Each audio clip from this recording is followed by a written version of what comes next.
Assalamualaikum warahmatullahi wabarakatuh. Perkenalkan, nama saya Amir Khan. Saya berumur 19 tahun.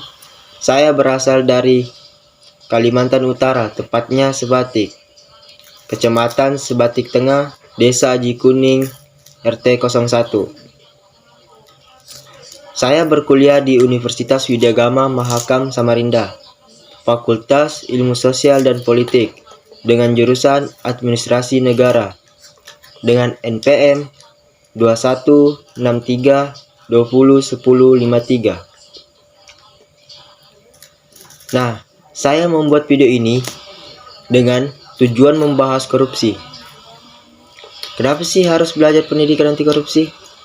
Karena dengan belajar pendidikan anti korupsi, kita bisa mengetahui bagaimana sih itu korupsi.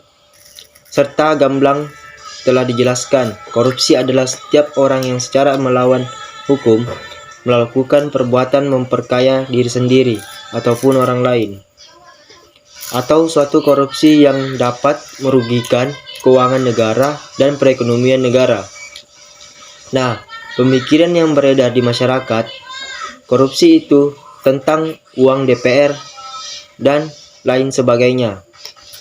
Nah, pemikiran seperti itu kan kurang tepat, karena masyarakat hanya mendengar tanpa mencari tahu bagaimana sih definisi korupsi. Saya akan menjelaskan korupsi itu seperti apa menurut saya. Korupsi itu enggak semua tentang uang dan pelakunya. Bukan hanya oknum DPR saja, melainkan bisa jadi diri kita sendiri. Bisa disebut korup, bukan korupsi. Bukan uang saja bisa disebut korupsi, namun kita melakukan tanda tangan saja bisa disebut korup. Korupsi tentang suatu yang bisa diganti dan terlihat nyata.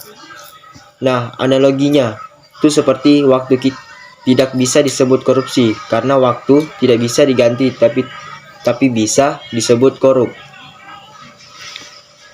Sedangkan pengertian korup itu kejahatan dan keburukan.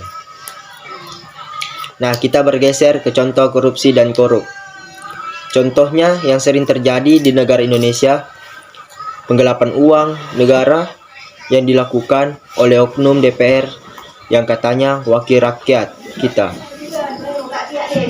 Sedangkan contoh korup yang sering terjadi adalah melakukan tanda tangan melalui surat menyurat yang mungkin anggota atau oknum DPR tidak mengetahui surat ini manipulatif di masyarakat yang mungkin. Nah, kenapa sih harus belajar pendidikan anti korupsi? Yang pertama itu karena dengan pendidikan anti korupsi dinilai menjadi salah satu strategi pemberantasan korupsi karena dapat menciptakan ekosistem budaya anti korupsi dalam membangun karakter generasi muda. Nah, yang kedua adalah membantu mahasiswa membedakan apa itu korupsi dan korup. Kita juga sebagai mahasiswa harus membantu kegiatan anti korupsi ini dengan cara melakukan peran preventif terhadap korupsi, dengan membantu masyarakat dalam mewujudkan ketentuan dan peraturan yang adil dan berpihak pada rakyat banyak,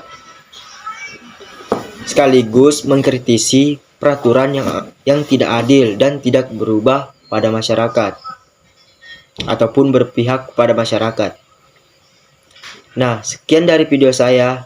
Apabila ada kesalahan kata, mohon dimaafkan, karena manusia tidak akan luput dari kesalahan. Mohon dimaafkan. Sekali lagi terima kasih. Wassalamualaikum warahmatullahi wabarakatuh.